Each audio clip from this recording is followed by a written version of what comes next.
Wednesday, May 3rd, and welcome to this week's CT Pulse on the HAN Network. I'm Kate Japlinsky, and today we have a few guests joining us, one being our own director, Eric Gendron, who joins me later to talk about the hit podcast S-Town and its local connection.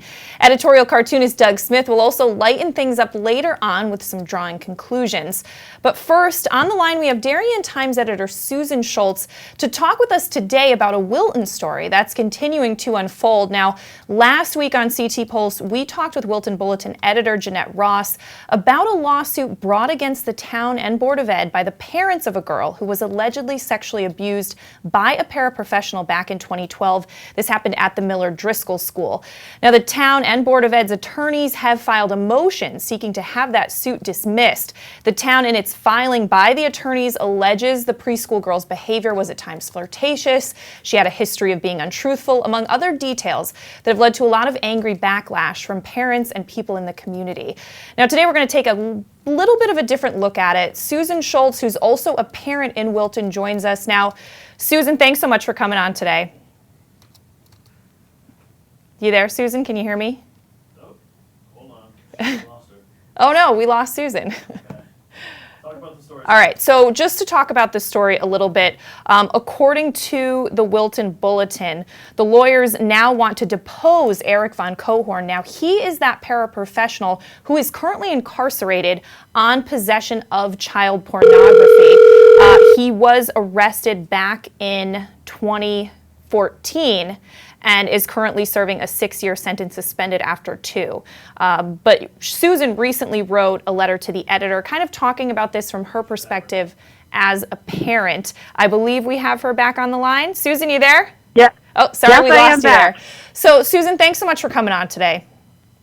No problem at all. All right, now, Susan, the details of this have been upsetting a lot of people, specifically the calling of a preschool student flirtatious and some other details. Now, first, as a mother in Wilton, what have you kind of been seeing happen in the community since these details came out? Well, you know, what happens is I think people just immediately get defensive of the school district, which I can understand because it's obviously very important to all of us as parents. But I feel like people are really kind of dismissing the details of the lawsuit now that they've been made public, just by saying, you know, this is part of the process, let's let the law decide. And some other parents are, you know, upset about the way the process happened and the fact, like you mentioned, that even if you call a preschooler flirtatious, it's just completely unacceptable, at least, you know, in a lot of people's minds. Right. And so what made you decide to actually write a letter to the editor? I mean, the HAN Network, you're the editor of the Darien Times, the Wilton Bulletin, another one of our papers. So what kind of inspired you to do that? Well, you know, I think I have somewhat of a special perspective in that I've been the editor of a paper in a town which was ripped apart by a lot of school issues and a lot of school problems. And I also have the perspective of being a parent. And it was a really tough decision for me to write a letter because I generally feel like journalists should stay out of taking sides in issues. We present the facts and let other people decide. So it was a tough decision, but I was trying to say from my experience in Darien, like, just stop for a minute. Like, you don't have to win every argument. Everyone here, everyone arguing, cares about Wilton. That's why they're so passionate. And anyone who's a school parent cares about their children. Right. So, you know, maybe look at the bigger picture, pull like the helicopter up a little bit, and just listen to each other, respect each other. Because what I was seeing, you know, Wilton, and I'm actually jealous that Darien doesn't have this, but Wilton actually has a tremendously active social media presence. I think at last count, there's 4 Wilton community Facebook pages, not including, you know, actual media. Wow. And people just fight, and they've been so nasty to each other. And, you know, I've had Wilton parents who have tried to find out how they can take control of what's going on, and then they Google and they find Darien Times school district coverage. So I've had Wilton parents call me privately and be like, can you help us, you know? So I had to say something. I felt very strongly about it. I said, you know, this is not something I normally do. I don't think I've ever written a letter to the editor, ever. Yeah. But I just felt I really had to say it. Now, Susan, in talking about the Darien Times, you guys had award-winning coverage of, special education issues in Darien. Now, do you see kind of similarities there? I mean, you talked about it a little bit, but, were you getting some angry backlash from officials then? There's been some of that directed at the Wilton Bulletin now. I mean, do you see this resolving itself and Wilton being able to move forward? I really hope so, but I think the first thing that needs to happen is, quite frankly, I don't see school officials really taking any kind of accountability. And I think that's the first step. You can't, a lot of the responses from the district that I've seen have been like, well, I wasn't here when this happened. I didn't know. We did everything right. I mean, even the statement that they released recently to explain to parents all the safeguards, because obviously parents are very upset, they said they were releasing it in response to the Wilton Bulletin's report. Right. Which, I don't think that it should have been a response to the Wilton Bulletin's report. It should have been a response to the actual lawsuit. Yeah. Do you know what I mean? Yeah. I really think accountability is the first step towards healing, and I haven't seen that yet. And what if I were writing an editorial for the Wilton Bulletin, what I would say is I think that the district needs to have some kind of town hall meeting and allow people to speak without judgment and answer their questions. And if that means taking your medicine a little bit, I think that's really the only way that they're going to take first steps to resolution. I think that's a great point. And, we should mention again, there has been a lot of backlash from officials actually angry at the Wilton Bulletin for reporting the details of a lawsuit. That is public information. We didn't talk about that with Jeanette last week, but there has been a lot of that. And, you mentioned in your letter, that these board members, they're volunteer, elected officials, they volunteer their time, but, they're not infallible. Despite maybe sometimes wanting to appear as if they are. So, I mean, I like what you're saying. They need to kind of step up to the plate and say, yeah, this wasn't handled right. I mean, what they were saying, I know, to Jeanette and in letters and such was that, they didn't know the details, but they did have to sign off on the argument filed by the attorneys. Right. So, they're paying the attorneys. So Right. I don't know what kind of attorney, regardless if it's insurance or not, I don't know what kind of attorney that you're going to want to hire that's going to file for a defense in this way that you're going to separate yourself from and say we had nothing to do with it. Yeah. I mean, in my opinion, then one side isn't doing their job right, and it's either you get rid of the attorney that doesn't, ask you first, or you're not, being on top of your game. I can't fathom how they would allow that to happen without any knowledge. Do you think that this controversy is going to have an impact in the next municipal election for Wilton officials?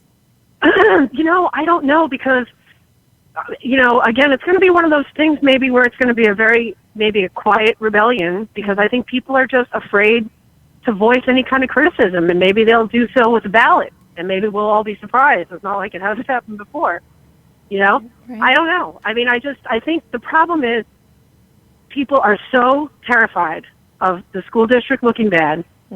And that is very tied to real estate values because I think that that's one of the most important things. And rightfully so. We invest a lot of money. I mean, I live in Wilton. I don't want my house value affected because people think that a school district isn't doing their job. But you know what? That's not the most important thing. Right. So it might have an impact. I'm not really sure. Yeah, I mean, you mentioned that. You talk about Fairfield County schools like Wilton, like Darien, New Canaan. Those districts are the crown jewel, as you said in your letter to the editor. So it is that fear of kind of losing that reputation a little bit. But it seems like, all the coverage on special ed in Darien's still considered, an amazing school district despite all that controversy. And it certainly is. And I think that a big reason for that is whether voluntarily or involuntarily, most of it voluntarily, we have a complete, revamp of all of our school administration since then. Wow. I mean, almost entirely. We have a new superintendent, we have a new structure, we have a whole bunch of, new administrators. And, if that's what it takes sometimes, and I'm not saying, certainly not advocating to get rid of the school superintendent in Wilton at all, but I just think we need to not think of these jobs as entitlements. We need to think of them as things we have to earn and that we kind of work for the town of Wilton, whether we're elected or employees, and we owe these people explanations. in my opinion. Right. And I mean, I think you make a great point in that you say arguments in court are obviously driven to minimize any financial impact, but you also say when it comes to our children, there has to be more consideration than that. I think that's a great point. Well, I mean, and that's the thing. Everybody's like, if you look at some of these Facebook posts, they're like, let the courts decide. Let them, in my opinion, if the court comes back and says the school wins, who's winning? I mean, maybe the taxpayers to an extent. Maybe we're not going to have to pay a big lawsuit fee. Mm-hmm. But, I mean, who's losing? I don't know. I just think that it doesn't matter what the court says. It really has to matter what we all say to each other and what the district says in the end. Yeah. All right. Well, Susan, really great points. We have a link to her letter in our CT Pulse post this week, so you can check it out there. You can also follow all the coverage at wiltonbulletin.com. And Susan, thank you so much for taking the time. I know it's busy in Darien right now, so good luck. Yes. No problem. Thanks a lot. All right. Thanks, Susan. Well, we are going to step out for a break, and when we come back, Eric Gendron joins me. We're going to be talking about the S-Town podcast after this.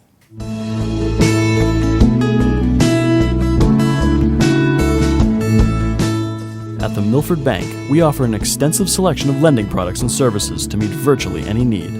Submit your application online in our Mortgage Web Center. Start to finish, you can apply for a loan in as little as 10 minutes. Our knowledgeable and helpful staff are available to meet with you at your convenience. To learn more about what we can do for you, stop by one of our Milford Bank offices or visit us at milfordbank.com. The Milford Bank, always there. Member FDIC, Equal Housing Lender. Have a sports injury or a slip and fall that needs immediate care? Coastal Ortho Express Urgent Care gives you direct access to an orthopedic specialist fast, without an appointment. Biking, golf, tennis, soccer, whatever the sports injury is, sprain or fracture, Coastal Ortho Express can help. Coastal Ortho Express Urgent Care open Monday through Saturday, now at 3 locations: 131 Kings Highway North in Westport, the iPark building at 761 Main Avenue, Norwalk, and 36 Old Kings Highway South in Darien. Or go to coastalorthoexpress.com, like them on Facebook. It's the InSports Athletic Functional Movement Assessment Program. A program that uses a camera, the same camera that you use with an Xbox video game. What it involves is 3 phases. One is the initial test, which will give you a very objective and lengthy assessment of how you are moving and where there may be imbalances. Once test gets the results from the assessment, we'll develop a customized program for the individual. The objective really to try to get as many young athletes through this program as possible. Wild Birds Unlimited. At Wild Birds Unlimited of Brookfield, get expert advice from our certified bird feeding specialists. We offer always fresh, clean seed that will be sure to attract birds to your home feeder. Experience our excellent customer service. Open 7 days a week. Visit us at 317 Federal Road, Brookfield. Wild Birds Unlimited. We bring people and nature together. I can't believe it. Well, Dad, you did it. You sold 160 cars. Ready to go back upstairs now? I think it's time. I wonder how the boys are making out in their new office. Not what I had in mind, Kyle. What, Dad? Maybe we should retire. Right now, lease a 2017 Rogue S for only $139 a month. Isn't it time you got Millerized? You don't have to go far for authentic Neapolitan cuisine and renowned wood-fire pizza. Pizzeria Loretano of Bethel is a contemporary Italian bistro, specializing in authentic wood-fired brick oven pizza Napolitana. Pizzeria Loretano was named one of America's top 1,000 Italian restaurants in 2008 by Zagat, and recommended by Jane and Michael Stern on National Public Radio's Splendid Table. Located close to the Bethel Cinema, we focus on quality, and our food is always made to order. Join us for live jazz Sundays from 6 to 8. Find our schedule, menu, and more at pizzerialoretano.com, and like us on Facebook.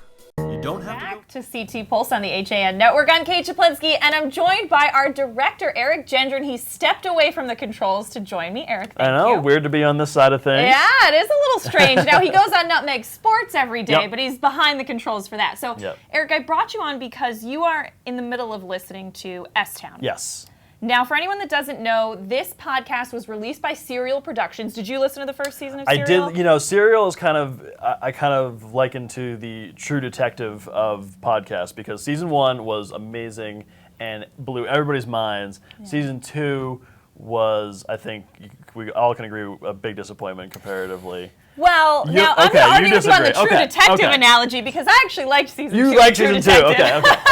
But I get what you're saying. Yeah, so this is, isn't technically Serial, but it's more like a spin-off of Serial.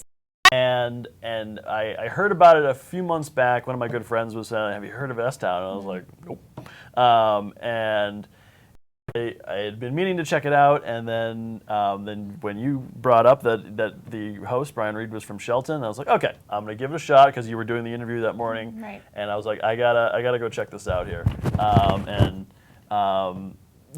give it a shot. And man, the second I turn it on and you hear John B. McLemore's voice, you are hooked. You're sucked in. Yeah. And you didn't even know that it was real, that it was... No, when I first started it, it just seemed so fantastic that I thought it was a fictional story presented in the form of Serial, which is why I thought that's why they had rebranded it as a different thing. But it took a good half an hour to realize, oh, this is actually a real story. Yeah. And just to give you some perspective, I mean, the New York Times compared this to the Blockbuster, podcast. Yeah. I think something like 10 million downloads in the first couple of days. There's since been something around over 20 million downloads. If you haven't listened to it, when I spoke to Brian Reed last week, he's a Shelton native. He has a hard time explaining the story too. I mean, could you explain the story right now to someone? It's all over the place. Yeah. And you don't want to give too much away, because this is such a twisty a twisty story, and it is compared to a novel, and I almost wish it were a novel, because it has that feel and structure, and you almost wish you were reading it, but then you wouldn't hear all the amazing voices of all the characters from Bibb County, Alabama, and the surrounding areas, and the amazing voice of John B. McLemore. Just a fascinating, heartbreaking, uplifting story that just goes in so many places, that starts out as a murder mystery and turns into a profile of a complicated and fascinating man and a complicated and fascinating part of the country. Yeah. And I think you talk about that part of the country, and that's something, I spoke with Brian Reed about, because, after the election, we've seen a lot of talk about Trump country, what that is, who elected Trump, and where all those people live, and how we don't understand it. There's been a lot of that on the East Coast, maybe the West Coast as well. And what Brian said that I thought was interesting, he's like, I don't like when people compare it as a story about Trump country. He's like, I started this story back in 2014. He first heard from John B. McLemore actually in 2012. And, he said, you could say Shelton, Connecticut's Trump country, because 60% of Shelton voted for Donald Trump. So he's not comfortable with that comparison that's come out as a result. No, and there are, pockets everywhere of, people who think a certain way and voted a certain way. But obviously this all took place before that all happened. And really, I think Brian really presents that part of the world in a very interesting light. I mean, I think us Yankees have a preconceived notion of, that part of the world, that part of, it's a very isolated part of Alabama. I think we maybe have some preconceived notions of Alabama by itself, never mind isolated parts of Alabama. But he presented all of these figures in this town as very sympathetic people, and people who feel downtrodden by the system. And I think that has been a through line pretty much throughout the entire election, that I think the Democratic Party did not listen to, and which is why a big reason why Hillary Clinton lost, is that there are a lot of people in this country feeling downtrodden and forgotten, and feel like they can't get their due despite working hard. And I think that's all that it was focused on, was those people who, yes, they do say some racist things, and some there's race, there's sexuality, there's kind of all of those pieces. Those kind of stereotypically right-wing things that you would expect, but you come to sympathize with these people and realize that they're just trying to work hard and get their piece of the American dream, and they feel like that there's a system in place that prevents them from doing that. And the whole series just does an amazing job of painting those people sympathetically, and painting John B. McLemore as someone trying to stand up for those people. Yeah, it's such an interesting story. And, you know, Brian Reed, he graduated Shelton High in 2003. He even talks about a little bit in perspective to Fairfield County as far as preconceived notions about where stories are from. Because, you know, Shelton is in Fairfield County, but it's not like the New Canaans, the Darien. And when you tell someone you're from Fairfield County, Connecticut, there's like a preconceived notion there. You know, I experienced that growing up. I lived in Stratford, which is not, you know, similar to Shelton in a lot of ways. So I just thought that was kind of an interesting perspective he gave. And you're seeing some photos there that they shared with us. These are Andrea Morales photos, but that's actually Brian Reed interviewing one of the subjects in S-Town. I believe it's John B. McLemore, but I'm not 100% on that. But you can see some of his antique clocks there. Yeah, He's an antique clock restorer. That might be the friend that he found. The friend, okay, yes. Okay, that makes more sense. Yeah, the other horologist, that's a word I learned a lot of new words. I learned a lot of new words in this podcast. But man, I mean, you know, Shelton has a secret superstar right now. I mean, it's really interesting. It's big. You know, and amazing that no one really made that connection until, you know, we did. You know, we have to give the credit to Aaron. Aaron Berkowitz actually was contacted by someone in Shelton who put him in touch with Brian's parents. Yeah. So yeah, we kind of got a bit of an exclusive there, and it was really nice of Brian. Like, listen, he was on Jimmy Kimmel on Monday. Okay. Jimmy Fallon. Yes. Oh shoot! Sorry, Jimmy Kimmel and Jimmy Fallon. He was on Jimmy Fallon this week, and you know he made time to talk to the Shelton Herald. So that was pretty cool. Yeah, and that was. I'll make the argument that you did a better job interviewing Brian than Jimmy Fallon did. So. Throwing Thank down. you for that. But I was shamelessly telling him what a big fan I am because he's a senior producer at This American Life, and he was executive producer on S-Town. So I was pretty shameless in telling him what a big fan. But it was really cool. He showed the gold dime in the interview. That he got from John B. I really just suggest people listen to this. It really takes you on a lot of twists and turns, as Eric said. It's a really interesting story. It's released. All 7 chapters are out. Yep. They all came out at once, kind of a Netflix style. Yep. So you can binge on it, and it's really beautiful. The music is beautiful. The story. I've had Rose for Emily stuck in my head for the last 3 weeks here. It's ridiculous. But I mean, you know, really just. You know, so if again to describe it, it's the portrait of a very complicated and strange person, but trying to do the right thing and stand up for people. And you know, I don't want to give away too much, but it's just a very Southern tragic Feud, figure. Treasure Hunt, murder mystery. It's all in there. So and it has a local connection. And it has a local connection. So definitely listen to it. You could download it anywhere you can get podcasts. You can also find out more at stownpodcast.org. Eric, thanks for talking to me about this. No, and you haven't finished I haven't yet. finished. Okay. I've got 2 episodes left. So I won't left, tell him anything else. You know, I've just been blown away, speechless, just a couple tears shed. You know, it's a good story. So. All right. Well, we're going to step out for a break. When we come back, Doug Smith joins me for some drawing conclusions after this. Part of banking well is doing good. That's why, with the support of local community partners, Bankwell has launched the Bankwell Pet Adoption Project to boost awareness about the hundreds of animals in local shelters that need a home. And when you donate to the cause using the Bankwell self-service coin machines, we'll match your donation. For details, visit mybankwell.com/pleaseadoptme. Bank smart, bank local, bank well. When it comes to considering the outside of your home, just imagine the possibilities. Whether your dream is a stunning freeform pool or a tranquil, secluded garden, the team of professionals at Stonebridge Associates will make it a reality. We offer unparalleled landscape design and construction, masonry development, pools, spas, and water features, as well as landscape and garden maintenance. No other firm can offer the same level of creativity, quality, and personal attention. Discover the possibilities at stonebridgeassociates.net or call 203-544-8376 today. On time, done right, safe and reliable. MrHandymanCT.com.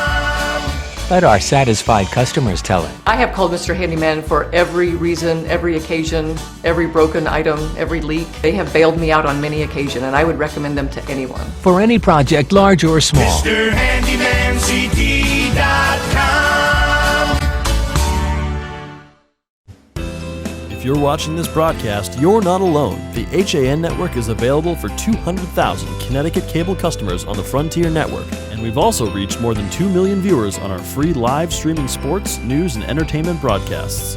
To reach our rapidly growing audience, contact Advertising Director Jessica Murrin at 203-273-5700. 888-7312 or email jessica@han.network. Family and Children's Aid has been serving the community since 1809 and is now the largest outpatient children's mental health care provider in Western Connecticut. Our innovative services include providing shelter to homeless moms and children, substance abuse intervention, mental health counseling, and foster and adoptive services, among others. Our goal is to provide individuals and families a safe haven and hope for a brighter future. Find out more about us at fcaweb.org and call our Danbury campus at 203-748-5689. At Portofino Restaurant and Wine Bar in Bethel, fresh and simple food is our concept. Owned and operated by brothers Rocco and Louie, Portofino has a distinct and diverse food and drink menu. Open Tuesday through Sunday. Come join us for live local music on Tuesdays and Sundays, Wednesday nights for mouthwatering prime rib, and every Thursday night is ladies' night. Planning a party? All our catering menus are personalized to suit your event and your budget. Join us at the Dolan Plaza, 213 Greenwood Ave, Bethel, and call us at 203-797-8131. Like us on Facebook.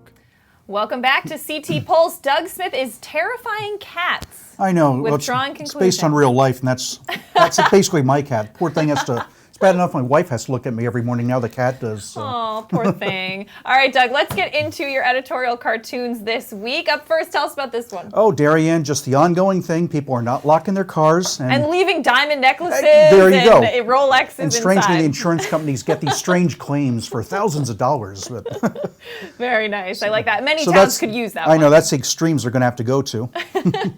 Now, this next one I think is my favorite of the week. Tell us about that. Oh, that's in New Canaan. There's still... people are going back and forth over the proposed cell tower. They don't know where to build it, how big to build it, if they want to disguise it. It's just turning into a nightmare. Yes. Hence the cartoon. A lot of backlash on that, as New Canaan Advertiser has reported Godzilla on. cell tower there. It's very scary. I wouldn't want that near a school either. All right, up next. Good news, son. The drought seems to be ending. Just a sort of bizarre cartoon, but the guy is an odd son. But that kid's relieved anyway that the very drought is relieved, over. can get back in the water. All right, I have no idea what this next one means. Oh, so this please is explain. this is for Joe Pisani's column. Uh-huh. He's talking about him and his wife driving along, and he spots a KFC franchise, and he's like, "Please, can I have a drumstick?" And his wife's like, "No," and she has him on a diet of carrot sticks and kale and cottage cheese, and so this was a thing I did for Joe. Colonel Bassani's Connecticut baked kale. Yeah. Finger licking bland. That's exactly. my favorite part of that. All right, Doug. Well, awesome. As always, thanks so much Thank for you. joining us this week. We're going to wrap things up here on CT Pulse. If you missed anything, you could catch it on demand at han.network, and we will see you next Wednesday at 12:30. Coming up today, Eric, what time is softball? 4 o'clock, and with a pregame starting at 3:40, so be sure to check it out live on the HAN network.